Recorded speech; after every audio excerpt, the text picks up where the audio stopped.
नमस्कार, बुलेटिन में आपका स्वागत है। मैं हूं आपके साथ आशा सरमाल। चलिए शुरुआत करते हैं उत्तराखंड से जुड़ी खबरों की।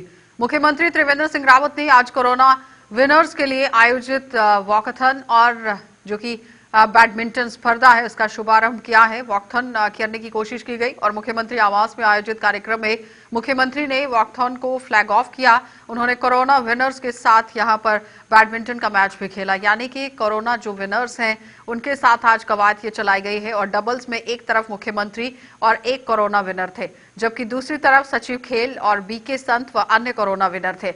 इसमें मुख्यमंत्री की टीम ने 10-5 से गेम जीता और इस अवसर पर मुख्यमंत्री ने कहा कि पूरे विश्व के देश कोरोना से जूझ रहे हैं और स्वास्थ्य पर कोरोना के अनेक दुष्प्रभाव देखने को मिल रहे हैं और हम सभी एकजुट होकर ही इससे लड़ाई में जीत हासिल कर सकते हैं। कोरोना संक्रमण की देर में भी यहाँ काफी ज्यादा देखा गया है कि किस तरह से संक्रमण की जो देरी है वो यहाँ पर अब दर्ज की जा रही है कि कम हो गई है, यानी कि संक्रमण का जो दर है वो अब ग्राफ धीरे धीरे कम होता हुआ दिख रहा है। लेकिन हम सभी अब और अधिक सावधान और सतर्क रह रहे हैं और रहने की जरूरत भी है। और जब तक हम सतर्कता नहीं बरतेंगे कोरोना महामारी ज्यादातर फैलती जाएगी और सतर्कता बरतना बहुत जरूरी है। दुष्प्रभाव देखने में आ रहे हैं, जहाँ ये हमारे हार्ट को, लंग्स को, पेनक्रियाज को कमज़ोर कर रहा है।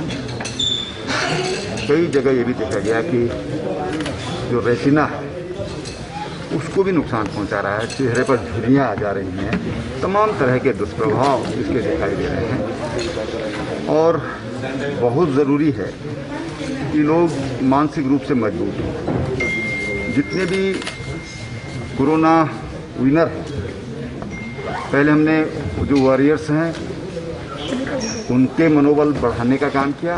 आज जो कोरोना विनर हैं वो मनोबल बढ़ाने का काम कर रहे हैं। अब वो उल्टा हो रहा है कि वो मनोबल बढ़ाने का काम कर रहे हैं। इसी सोच के साथ पूरे राज्य में चाहे खेल हों, दौड़ हों, लेख प्रतियोगिता हो, ऐसे तमाम तरह के किसी के एक्सपीरियंस हैं, अनुभव हैं, डॉक्टर्स जो इलाज कर रहे हैं, पेशेंट्स के अनुभव हैं अपने, उनका पूरा एक तरह से संग्रहित किया जा रहा है उनके अनुभवों को, ताकि जो कोविड पेशेंट हैं उनका मनोबल तो बढ़ेगा ही बढ़ेगा, लेकिन भविष्य में भी तमाम तरह के अनुभव हमारे संग्रहालयों में रहें, ताकि आगे चल करके कभी ऐसा मौका ना आए वैसे। लेकिन ये देखने में आ रहा है कि इस तरह की जो संक्रमण है वो समय समय पर होता रहा है, तो उन अनुभवों को संजो करके संग्रहालय में आगे के लिए वो काम आएंगे। तो पर्यटकों के लिए बनाए गए झाझरा वन रेंज परिसर में उत्तराखंड सिटी फॉरेस्ट आनंद वन को आज आमजन के लिए खोल दिया गया और जिसका लोकार्पण राज्यपाल बेबी राय मौर्य ने किया है। और इस अवसर पर प्रमुख वन संरक्षण जयराम भी वहां पर मौजूद थे। वन प्रमुख जो संरक्षण जयराम है उन्होंने बताया कि आनंद वन में कोई भी चीज आर्टिफिशियल नहीं रखी गई है और सब कुछ यहाँ नेचर के स्वरूप ज्यों के त्यों रखी गई है। तो इसके साथ ही जयराम ने कहा कि इस आनंद में जो प्रकृति है आध्यात्मिकता और ज्ञान का समागम है और इसमें लोग आकर आनंद उठाने के लिए ज्ञान हासिल कर सकते हैं। उन्होंने कहा कि सिटी फॉरेस्ट आनंद वन में ज्ञान का भंडार है और आने वाली पीढ़ी लगातार इस पर काम करती हुई दिख रही है और पीढ़ी दर पीढ़ी जो है वो भी काम होता हुआ दिख रहा है। और स्कूली छात्र छात्राओं के लिए वाइल्ड लाइफ और पेड़ पौधों और जड़ी बूटियों के बारे में भी यहाँ जानकारी उपलब्ध कराई जा रही है।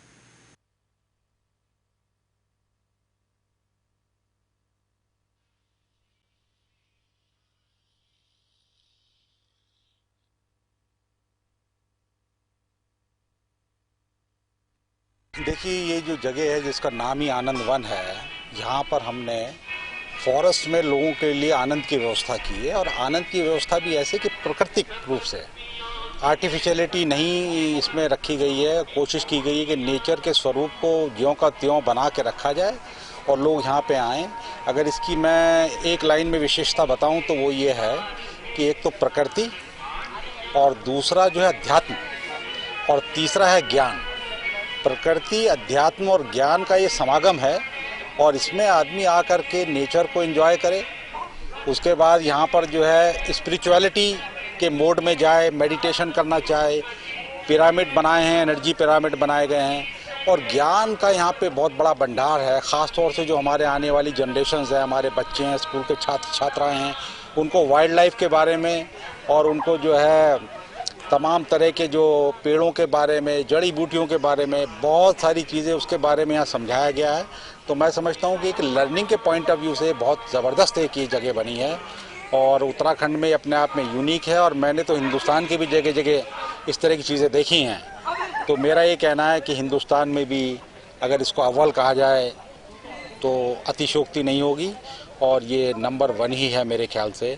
आनंद वन 50 हेक्टेयर का ये क्षेत्र है और यहाँ पे साइकिलिंग की व्यवस्था है, वॉकिंग की व्यवस्था है, एक्यूप्रेशर की व्यवस्था है, नक्षत्र वाटिका है, नवग्रह वाटिका है। इसके अलावा जो है आप अपने परिजनों की याद में अगर आप पौधे लगाना चाहते हैं तो वो आप कर सकते हैं। आपका जो राशि वाला पेड़ है अगर आप उसका कोई पौधा लगाना चाहते हैं तो उसकी व्यवस्था है।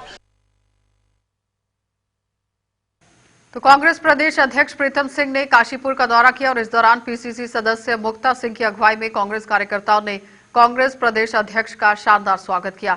इस दौरान मीडिया को संबोधित करते हुए प्रदेश अध्यक्ष प्रीतम सिंह ने भाजपा पर जमकर हमला किया। उन्होंने कहा कि प्रदेश सरकार चारों तरफ से भ्रष्टाचार से घिरी हुई है और ये सरकार खनन माफिया, शराब माफिया और संचालित करने का काम कर रही है। उन्होंने केंद्र की मोदी सरकार पर आरोप लगाते हुए कहा कि सरकार ने किसानों के हित के विपरीत काला कानून लाने का काम किया है, जिसके विरोध में पूरे देश के किसान आंदोलन कर रहे हैं।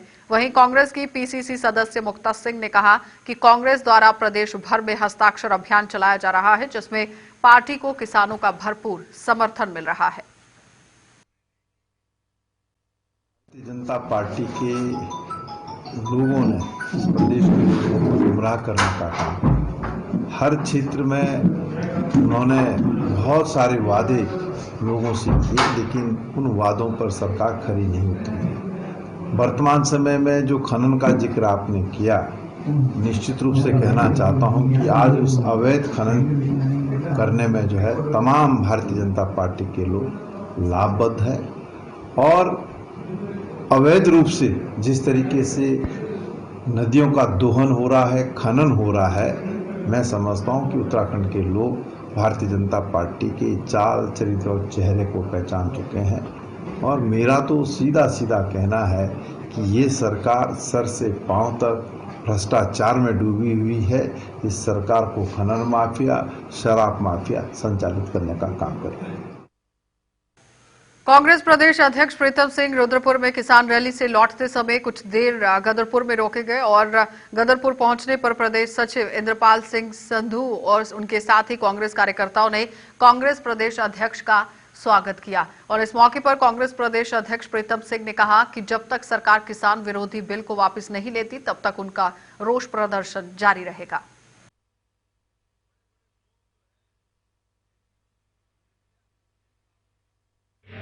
कांग्रेस के समर्थन की बात है। ये तो केंद्र सरकार ने देश के अंदर एक काला कानून लाया है जो किसान हितों के लिए और जिसके लिए किसान अपने हक की लड़ाई लड़ने का काम कर रहा है। सोनिया गांधी जी ने कांग्रेसियों का आह्वान किया है कि इस लड़ाई में कांग्रेस किसानों के साथ लाभबद्ध होने का काम करेगी। हम तो किसानों की लड़ाई में उनके साथ खड़े हैं, उनकी लड़ाई को लड़ने का काम कर रहे हैं। आप देख लीजिए, राष्ट्रपति सोनिया गांधी जी ने कांग्रेसियों का आह्वान किया कि हर प्रदेश के अंदर जो है कांग्रेस जो राज्यपाल आवास घेरने का काम करे। आवास घेरने का कार्यक्रम किया। उसके बाद हस्ताक्षर अभियान जो है किसानों के समर्थन में हमने चलाने का काम किया। हस्ताक्षर अभियान चल रहा है और लगातार हमारे साथी और हम सड़कों पर किसानों के साथ खड़े हैं, उनकी लड़ाई लड़ने का काम कर रहे हैं। और मैं समझता हूँ कि किसानों की इस ताकत के सामने सत्ता में बैठे हुए लोगों को झुकना पड़ेगा और अंतोगत इस काले कानून की पाबंदी। तो देहरादून नगर निगम के वार्डों में टेंडर की शर्तों के हिसाब से ट्रैक्टर ट्रॉली न चलने का मामला सामने आया है और निगम ने इस मामले की जांच के लिए अपर नगर आयुक्त की अगुवाई में जांच कमेटी का गठन कर 1 सप्ताह में रिपोर्ट पेश करने की बात कही थी। और आज कमेटी ने अपनी जांच रिपोर्ट नगर निगम के आयुक्त विनय शंकर पांडे को सौंपी है। और जांच रिपोर्ट आने के बाद आयुक्त विनय शंकर पांडे ने कहा कि कमेटी ने अपनी रिपोर्ट दे दी है और इस रिपोर्ट का अध्ययन बाद में ही किया जाएगा और जब इसका अध्ययन पूरी तरीके से किया जाएगा तो अगली कार्यवाही भी जरूर की जाएगी। हाँ, उसकी जांच रिपोर्ट हमारे अपर नगर आयुक्त ने सबमिट कर दी है। उसका एग्जामिनेशन किया जा रहा है। 1-2 दिन में मीडिया को अवगत करा दिया जाए। तो धान की खरीद को लेकर पूर्व विधायक नारायण पाल ने सितारगंज में धरना दिया और इस दौरान पूर्व विधायक ने सरकार पर आरोप लगाते हुए कहा कि धान की खरीद केंद्रों पर उन्हें लगातार परेशानी झेलनी पड़ रही है। उनके ट्रैक्टर धान लेकर कई धानों में केंद्र के बाहर जो है वो खड़े हैं, यानी कि धान से वो भरे हुए हैं, लेकिन केंद्रों के बाहर उन्हें खड़ा कर दिया गया है। कोई भी समाधान नहीं निकाला जा रहा है, उनकी तरफ कोई ध्यान नहीं दिया जा रहा और उन्होंने इन केंद्रों के अधिकारियों और निजी व्यापारियों के बीच गठजोड़ का भी आरोप लगाया।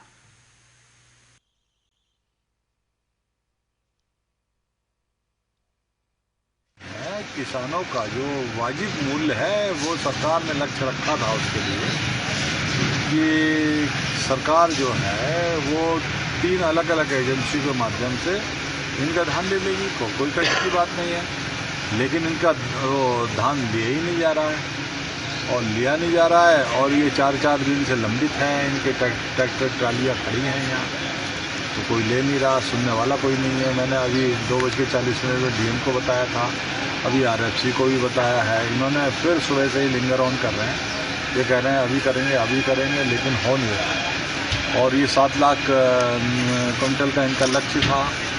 पिछले साल 7 लाख क्विंटल इन्होंने उठाया था धान और उसके बाद करीब 20-22 हज़ार 23-25 हज़ार यहाँ किसान जो है इस व्यवस्था से जुड़ा है, मंडी से जुड़ा है। तो लेकिन इनका 10% से ज़्यादा अभी उठान ही नहीं हुआ है। और ये बात तो कृषि सचिव और खाद्य सचिव ने आपस में जब बात करके भी ये बात सामने आ गई कि ये बिल्कुल अपना जो लक्ष्य है उसके आसपास भी नहीं, आधे पे भी नहीं, आधे से आधे पे भी नहीं है। तो अगर बारिश पड़ गई इन्होंने अलग अलग तरीके से किसानों को परेशान कर रखा है, कभी माउचर के नाम पे, कभी किसी नाम पे। अभी यहाँ किसान ऐसे भी हैं जिसमें इन्होंने मौखिक रूप से कह दिया कि इसमें मॉइस्चर है, लेकिन वो जब लैब में करा के लाया तो मॉइस्चर ही नहीं है, ना धान ही खराब है। तो मैंने डीएम से कहा था, आरएफसी से भी कहा। अभी परसों से मैं आंदोलन कर रहा हूँ। परसों से 11 बजे इसी जगह पे बैठ के अगर किसानों का वो नहीं उठाएंगे, ये एक अनैतिक गठजोड़ है। और ये 1100-1200 में राइस मिल खरीद लें और समर्थन मूल्य इनका 1800 है, तो 600-700 का जो रेट का अंतर है वो इन्हें चाहिए। तो परिवहन विभाग में चल रहे भ्रष्टाचार को लेकर सिटी बस सेवा के अध्यक्ष विजय डंडरियाल ने परिवहन आयुक्त अधिकारी को ज्ञापन सौंपा। इस मामले को लेकर सिटी बस सेवा के अध्यक्ष विजय डंडरियाल ने कहा कि उन्होंने परिवहन विभाग में चल रहे भ्रष्टाचार को लेकर वर्ष 2017 व वर्ष 2018 में प्रधानमंत्री नरेंद्र मोदी को जांच के लिए पत्र भेजे थे, जिसका संज्ञान लेते हुए प्रधानमंत्री कार्यालय द्वारा उत्तराखंड के मुख्य सचिव को जांच करने के निर्देश दिए गए थे। लेकिन पीएमओ के निर्देशों के बावजूद भी अभी तक इस मामले की जांच नहीं हो पाई।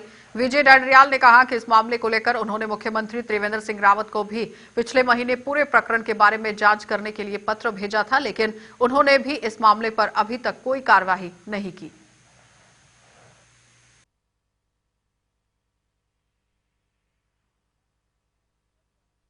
मेरे द्वारा आज एक प्रत्यावेदन परिवहन आयुक्त कार्यालय को दिया गया, जिसमें कि वर्ष 2017 में, वर्ष 2018 में मेरे द्वारा जो परिवहन विभाग में जो भ्रष्टाचार हुआ है अधिकारियों द्वारा, उसकी शिकायत की गई थी, जिसका मेरी शिकायत का संज्ञान लेते हुए प्रधानमंत्री कार्यालय द्वारा मुख्य सचिव को जांच पत्र के आदेश दिए गए थे, जिसमें कहा गया था कि भाई आप इसमें जांच करके जो जांच की प्रति आप याचिकाकर्ता को दोगे वही आप हमारे पोर्टल पर अपलोड करोगे।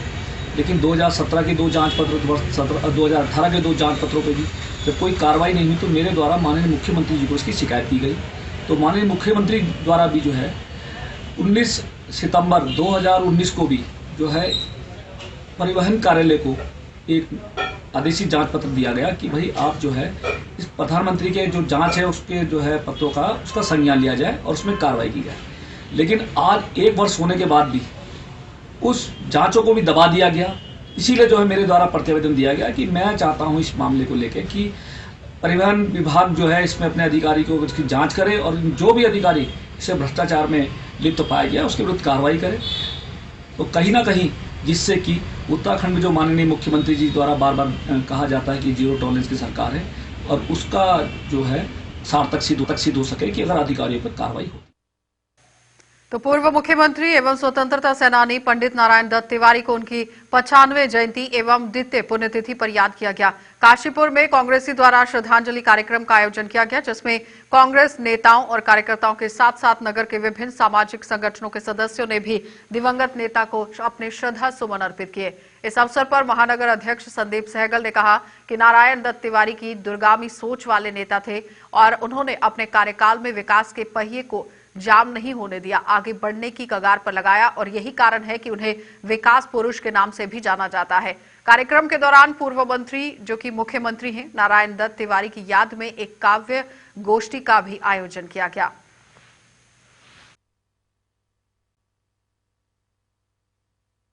खल रही है कांग्रेस को कि जो सोच विकास की नारायण दत्त तिवारी जी की थी, चाहे वो यूपी में 4 साल रहे और 1 साल 2002 से 2007 तक उत्तराखंड में रहे, जो उन्होंने विकास की गंगा बहाई, आज वो रुक गई है। किसी भी हाल में जो दूसरे मुख्यमंत्री उसके बाद आए वो उसके कार्य को ही पूरा कर पाए। तो हम सब स्वर्गीय तिवारी जी को स्मरण करते हैं, याद करते हैं और उन जैसा नेता यदि इस देश में और इस प्रदेश में पुनः स्थापित हो पाए तो उत्तराखंड का, काशीपुर का भविष्य कुछ और ही होगा। उनके बताए हुए रास्ते पर आज हम सभी लोग चलने का प्रण करते हैं और स्वर्गीय तिवारी जी को याद करते हैं और परमपिता परमात्मा से ये प्रार्थना करते हैं कि उनको अपने श्री चरणों में स्थान दे। हमेशा सर्वमान्य नेता रहे। पंडित नारायण दत्त तिवारी जी को हम विकास पुरुष के रूप में जानते हैं, क्योंकि उन्होंने जब भी कदम बढ़ाया विकास के लिए बढ़ाया और हमारे क्षेत्र काशीपुर से वो विधायक भी रहे, सांसद रहे और उन्होंने देश में मिनिस्टर के रूप में काम करके पूरे देश का विकास करने का काम किया। वहीं लालकुआं कांग्रेस ब्लॉक द्वारा बिंदुखत्ता में भी एक कार्यक्रम का आयोजन किया गया, जिसमें कांग्रेस ब्लॉक अध्यक्ष प्रमोद कॉलोनी सहित बड़ी संख्या में कांग्रेस नेताओं और कार्यकर्ताओं ने पूर्व मुख्यमंत्री स्वर्गीय नारायण दत्त तिवारी को श्रद्धांजलि अर्पित की। इस अवसर पर कांग्रेस ब्लॉक अध्यक्ष प्रमोद कॉलोनी ने साफ तौर पर कहा कि पूर्व मुख्यमंत्री नारायण दत्त तिवारी को देवभूमि उत्तराखंड की नींव रखने का सौभाग्य प्राप्त हुआ था और उनके द्वारा उत्तराखंड राज्य की जो मजबूत नींव रखी गई उस पर आज एक इमारत खड़ी हो पाई है। उन्होंने कहा कि बिंदुखत्ता की एक वसीयत में पूर्व मुख्यमंत्री पंडित नारायण दत्त तिवारी का बहुत बड़ा योगदान है, जिसके चलते आज बिंदुखत्ता में बिजली, पानी, सड़कें, अस्पताल सहित अन्य विकास कार्य अग्रसर हैं।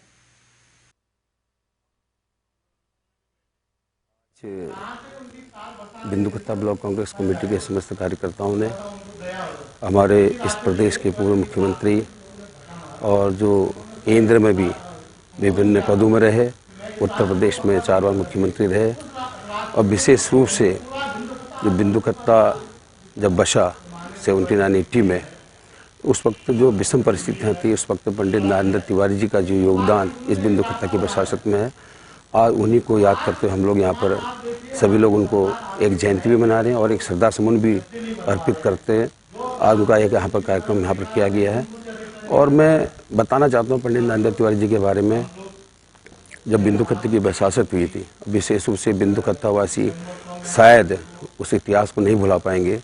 जब बिंदुखत्ता बस रहा था तो उन्होंने ये कहा था बिंदुखत्ते में कि अगर पहाड़ का आदमी अगर विषम परिस्थितियों में या दैविक आपदा से प्रभावित होकर अगर क्षेत्र में आ रहा है तो उसको यहाँ पर बसाया जाए। और उस वक्त तत्कालीन उत्तर प्रदेश में जो मुलायम सरकारें हुआ करती थी, वन सचिव वीरेंद्र सोई जैसे लोग थे जिन्होंने यहाँ पर बिंदुखत्ता को उठाने का प्रयास किया था। एक वही शख्स थे पंडित नारायण दत्त तिवारी जी, जिन्होंने कहा कि बिंदुखत्ते में कोई अगर। तो उत्तराखंड में कोरोना महामारी का प्रकोप अभी भी जारी है। हर रोज कोरोना के अनेक मामले सामने आ रहे हैं और इसी बीच हरिद्वार क्षेत्र में पिछले 2 दिनों से राहत देने वाली खबरें आई हैं सामने, जहां एक तरफ 3 कोरोना पॉजिटिव स्वस्थ होकर अपने घर लौट गए हैं तो 150 लोगों के सैंपलों की रिपोर्ट भी नेगेटिव आई है, जिसके चलते प्रशासन ने राहत की सांस ली है। और स्वास्थ्य विभाग ने कोरोना को लेकर भविष्य में क्या तैयारियां की हैं, इस बाबत लश्कर संवाददाता जसवीर सिंह ने ग्राउंड जीरो पर जाकर जायजा लिया है। पूरी रिपोर्ट समझिए कि आखिर क्या कुछ यहाँ पर जसवीर दिखा रहे हैं।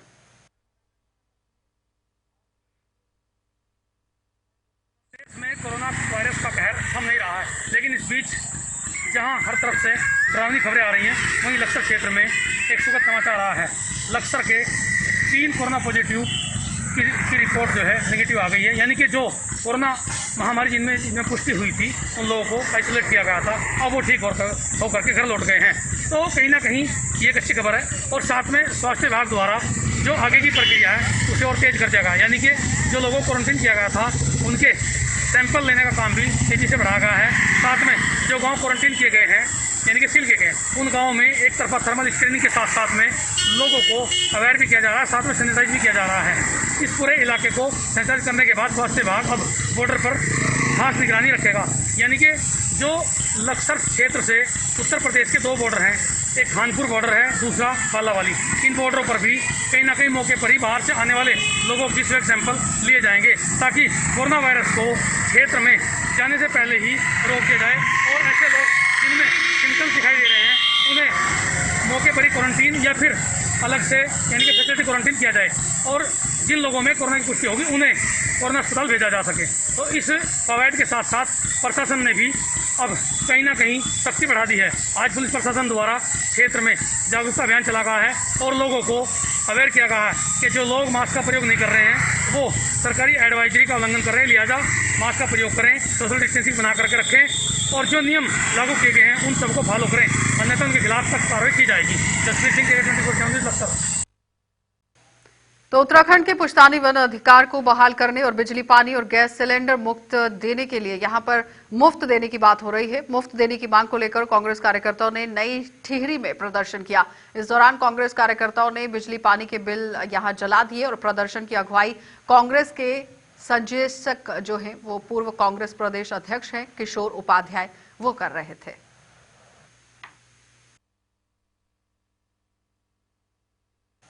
तो धर्मनगरी हरिद्वार के मंदिरों में नवरात्र अवसर पर खूब इसे सजाया गया है। मंदिरों को रंग बिरंगी रोशनियों और लाल पताकाओं के साथ भी सजाया गया और मंदिर में कोरोना गाइडलाइंस के तहत ही दर्शन करने की भी व्यवस्था की गई। लेकिन व्यापारी वर्ग का कहना है कि इस बार नवरात्रों में कोई रौनक नहीं है और लोग कोरोना संक्रमण के डर से बाहर नहीं निकल रहे हैं। उन्होंने कहा कि दुकानदारों का काम बिल्कुल खत्म हो गया है और सरकार उनके लिए कुछ नहीं सोच रही है।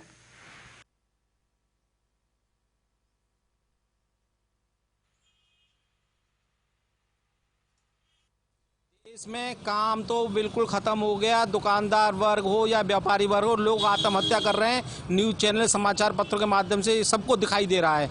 लेकिन कोरोना काल में, कोरोना संकट में सरकार के कोई भी कड़े नियम व्यापारी वर्ग के लिए, कोई ढिलाई, कोई राहत कुछ भी नहीं है। दुकानदार पर ग्राहक नहीं है, सामान यूं क्यों लगा पड़ा है।